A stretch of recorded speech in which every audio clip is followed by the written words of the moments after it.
Hello students, hope you are all well.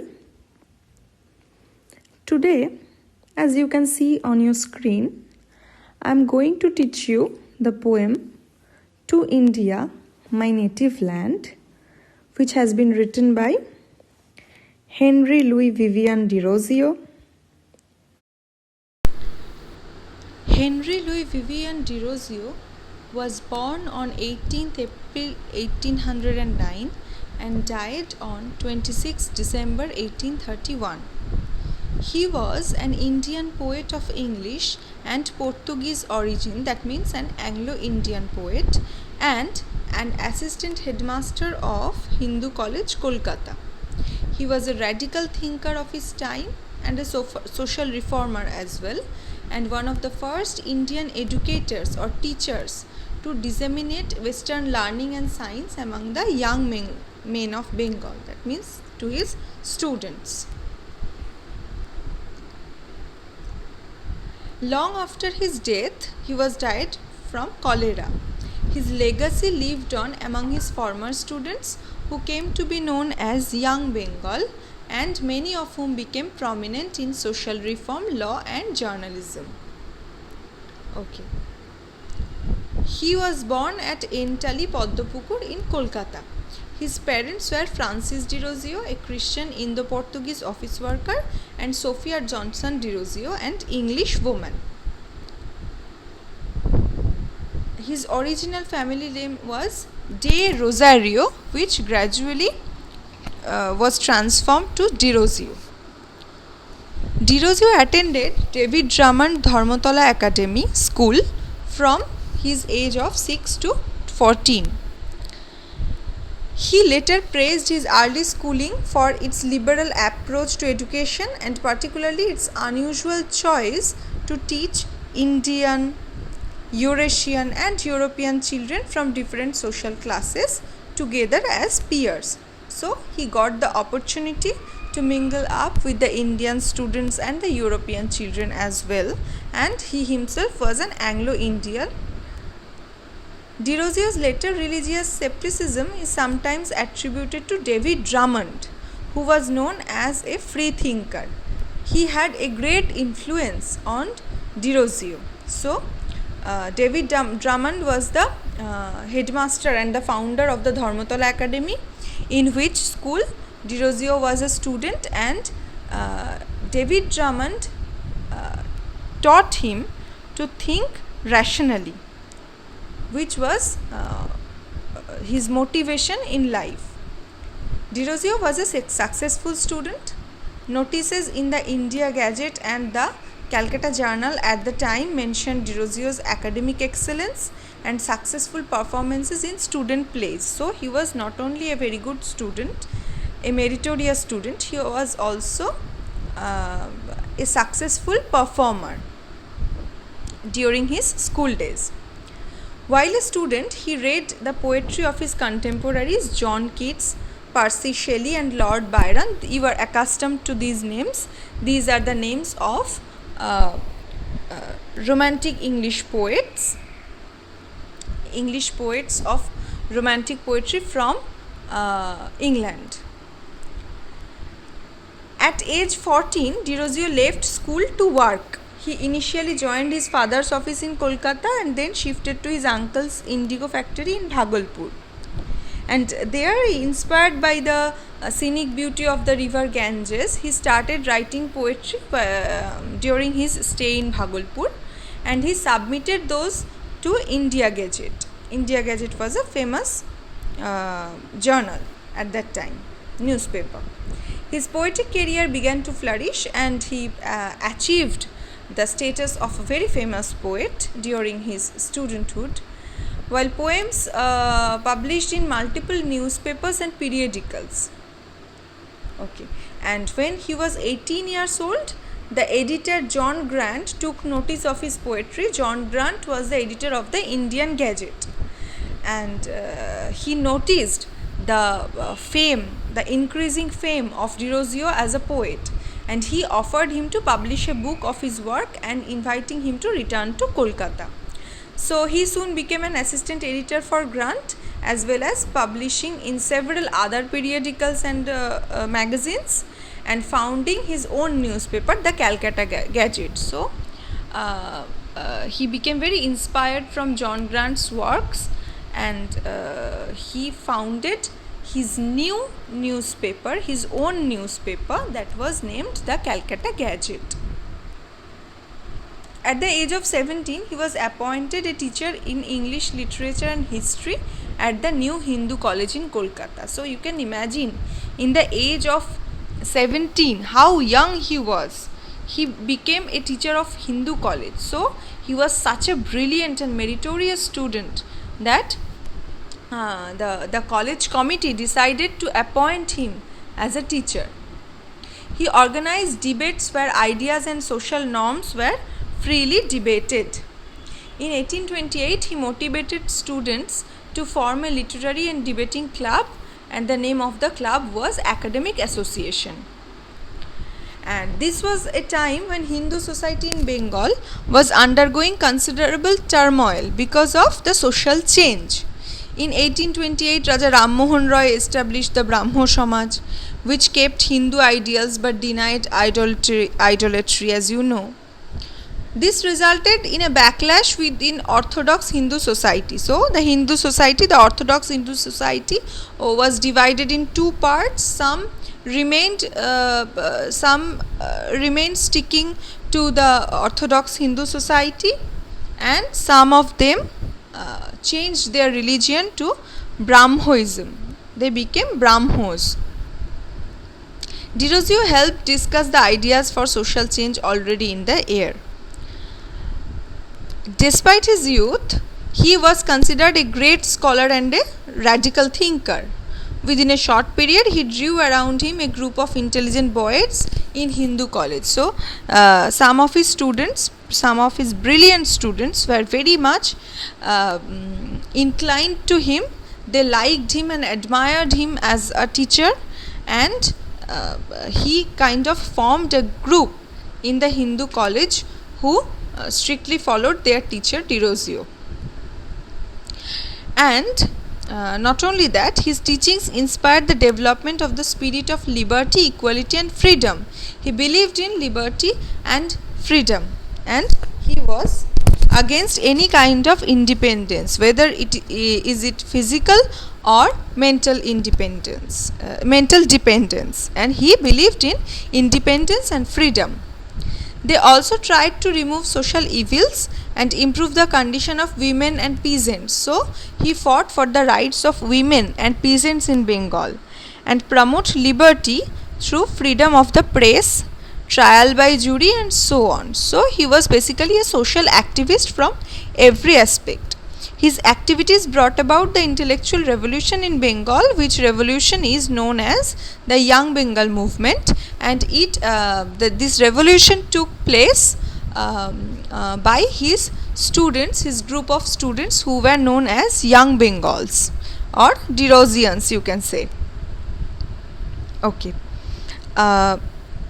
But due to the backlash from conservative parents who disliked the wide-ranging and open discussion of religious issues, they made Derozio to be dismissed from his post, his post as a teacher of Hindu college shortly before his death. So he was suspended because of this kind of radical discussions in a classroom. The parents of his students got very scared, and they didn't give their children permission to mingle up with such a teacher. They complained to the college, and the Hindu college banished him or suspended him shortly before his death.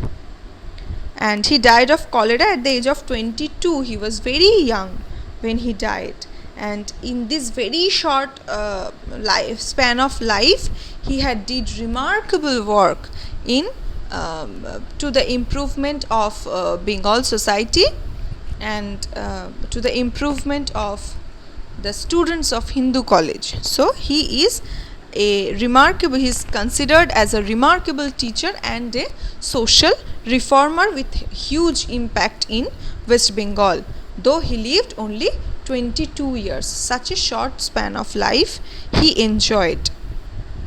Okay, if we consider his writings, Derozio was generally considered as an Anglo-Indian, being of mixed Portuguese, Indian, and English descent. So his father was English and his mother was Portuguese, and he was a dweller or resident of India. So he was basically considered as an Anglo-Indian. He was known during his lifetime as the first national poet of modern India because he wrote his poetry, most of which were based on the patriotic themes. He was considered as a national poet because the theme of his poems was majorly national. He esteemed India in a very higher state, and his admiration and praise of Mother India, Indian nationalism, was remarkable, and it was very well reflected in his poetry. And the history of Anglo-Indian poetry typically begins with him, and he is considered as the first Anglo-Indian poet in India. His poems are regarded as an important landmark in the history of patriotic poetry in India, especially this poem, To India My Native Land, and The Fakir of Jahangir. Those are his most famous works, patriotic works. He is influenced by romantic poetry, and as I told you that he was largely influenced by Keats, Shelley and Byron, and he read romantic poetry vigorously during his school days, and especially the Orientalism of poets like Lord Byron and Robert Southey. He was very much inspired by those English romantic poets, and some of his publications were poems. The name of the poems present in the book, the poems, was The Harp of India, Song of the Hindustani Minstrel, and The Fakir of Jahangir, A Metrical Tale and Other Poems, To India My Native Land, etc. To the Peoples of the Hindu College. These are some of his very famous poems. Derozio was the founder of the Young Bengal movement, and that Young Bengal society took an active part in the freedom struggle against the British. And this very poem, as you can see in the title, reflects Derozio's immense love towards his country, India. Of course, India is his country because he has always considered India as his own country. Now, before analyzing the poem line by line, I would like to discuss with you the technical sides of the poem first. Okay. First, we will look towards the length of the poem. It is of 14 lines. That means this poem is a sonnet, and the language of the poem suggests that this is romantic in nature. That means Derozio has strictly followed or closely followed the romantic traits of the romantic English poets in this poem, and that is completely reflected in the language and style of this poem. Now we will try to find out the rhyme scheme of the poem. So past means we can assume it as A. Brow doesn't rhyme with past, so it will go for B. Vast rhymes with past, that means A. Now rhymes with brow, that means B. Last rhymes with past and vast, that means A again. And thou rhymes with now and brow, so B. Thee and misery do not rhyme with any of these, so it will be C, C. So the octave or the first 8 lines of this sonnet rhymes as A, B, A, B, A, B, C, C. Time we will assume is D. Rolled, E. Sublime rhymes with time, that means D again. And behold with rolled, that means E. B and D doesn't rhyme with anything, so F and F. So the rhyme scheme of the octave part is A B A B A B C C, and the sestet part is D E D E F F. This poem was published in 1828 as a part of Derozio's book The Fakir of Changra, a metrical tale and other poems. And this book is one of the most notable works of Derozio. Now read the poem with me so that you can get the true essence of the poem. To India, my native land, my country, in thy day of glory past, a beauteous halo circled round thy brow, and worshipped as a deity thou wast. Where is thy glory? Where that reverence now? Thy eagle pinion is chained down at last, and grovelling in the lowly dust art thou. Thy minstrel hath no wreath to weave for thee, save the sad story of thy misery.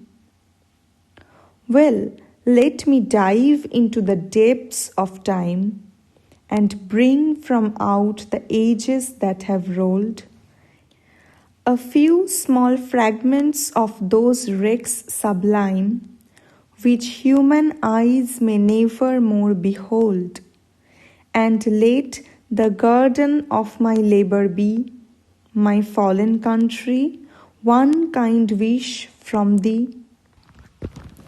Now, as you can see, the poet expresses a sense of personal loss in the downfall of his beloved country, India.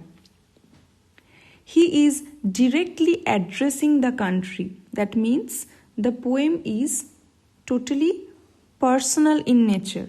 He is directly addressing India as my country and saying that in the old days, India was worshipped as a deity, as a goddess. And now it has completely lost its glory. The poet here is regretting the fact that his motherland has now been reduced to the position of a slave of the British Empire, and that is the main point of his concern. In thy day of glory past means he is talking about the glorious past, the enriched cultural and historical past of India. A beauteous halo circled round thy brow. Beauteous means beautiful, and halo means a light or a circle of light often seen in the photographs of the saints and angels, and they are glowing behind their head. So a beautiful halo or a circle of light was surrounding the head of Mother India, and she was worshipped as a deity. Deity means a goddess. So the prestige of Mother India was like a goddess. Halo, worship, deity. These words suggest that the poet means that India was a holy land and she was worshipped as a goddess by her inhabitants. After considering this high esteem of this country, the poet is questioning, where is that glory, where that reverence now? Reverence means respect. So, the poet is lamenting over the loss of glory, the loss of respect due to the British rule. Thy eagle pinion is chained down at last. As you all know, The eagle is a bird which flies really high in the sky. And eagle pinion means the wings of an eagle. The wings of a big bird. And it is chained down at last. At last means at the ground. So the bird which used to fly high in the sky is now chained. That means restrained, captured, captivated, and it is rolling over the ground. And groveling in the lowly dust art thou. Groveling means crawling. Usually the animals crawl. The birds, they do not crawl. But here the eagle is chained and brought down on the ground. So it is crawling. It is helpless. It is chain bound. It cannot fly anymore. So it is crawling on the ground, on the lowly dust. That means its status is really low now. Lowly dust means its low status. Thy minstrel hath no wreath to weave for thee. Thy minstrel means your singers, poets, birds. Minstrel means singers or birds. Hath no wreath. Wreath means flowers or garland. To weave means to compose. For thee, for you, for the country. So the minstrels or the poets, they have no praise of her glory but the stories of her tragedy. They cannot write and sing for the country now.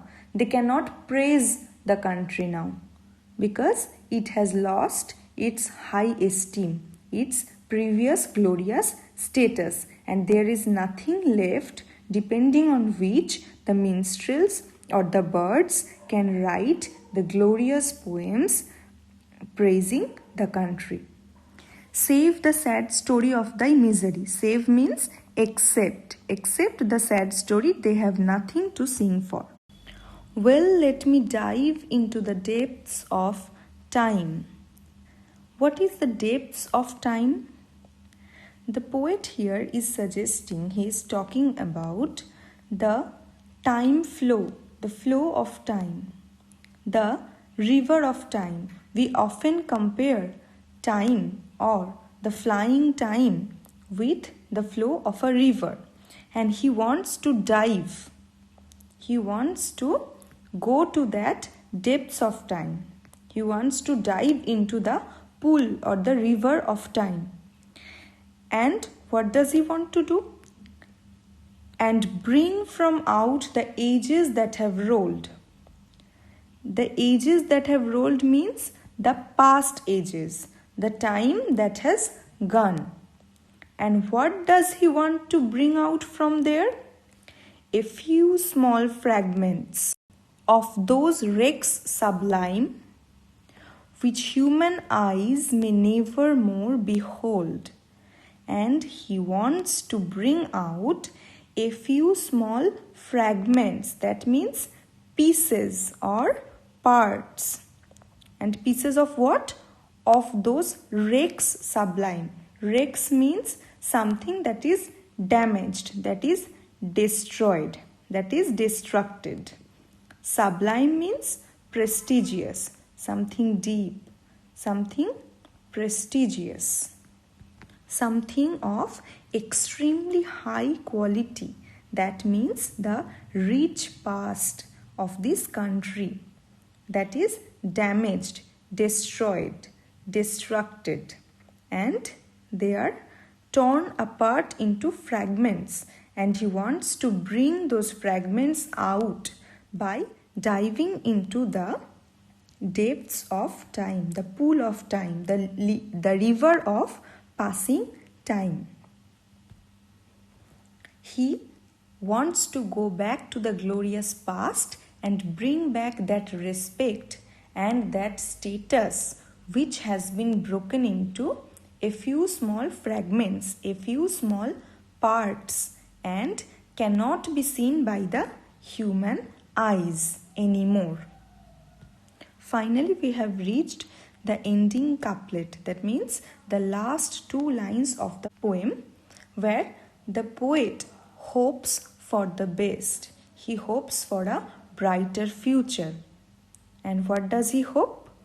And let the guerdon of my labor be, my fallen country, one kind wish from thee. Guerdon means reward or prize.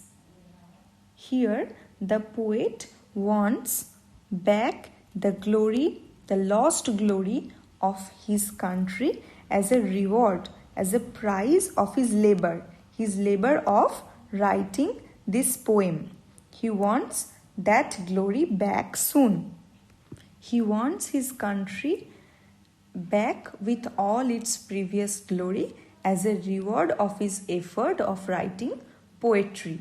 Thus, the poem ends in hope and hope for a better future of India. He is requesting the inhabitants of India, the Indians, to fight back to regain the lost glory of their very dear motherland. So the basic idea of the whole poem is that the poet is expressing a sense of personal loss in the downfall of his country, India. Addressing his motherland, the poet says that in old days, India was worshipped as a deity, as a goddess. He wonders where that glory and that respect is gone. Why did they disappear? And he regrets the fact that his motherland has now been reduced to the position of a slave to the British Empire. It is considered as a chained eagle which cannot soar high in the skies, and now the wings of this great bird has been clipped and it is chained and it is crawling on the ground. The poets have no flowers to offer to their country. Instead, the sad story of the past. He will dig into the past and will try to sing of some parts of the great history which is no longer available to the younger generation, which is no longer available to its countrymen. And the only reward the author wants for his labor, for his effort, is that the country should have a kind wish for the author and for its countrymen. His last wish to all the Indians is to dive deep into the past, the glorious reverence that is lost, and to bring back the lost glory of his motherland, India. So students, I assume you have understood the meaning of the poem very well, and if you have any query, any question, any doubt regarding this poem, you can always contact me over WhatsApp, and we can discuss your problems there, because through YouTube it cannot be an interactive session. It is one-sided, so I do not like this approach at all. So I'll request you to listen to this video, and if you have any doubt, please contact me.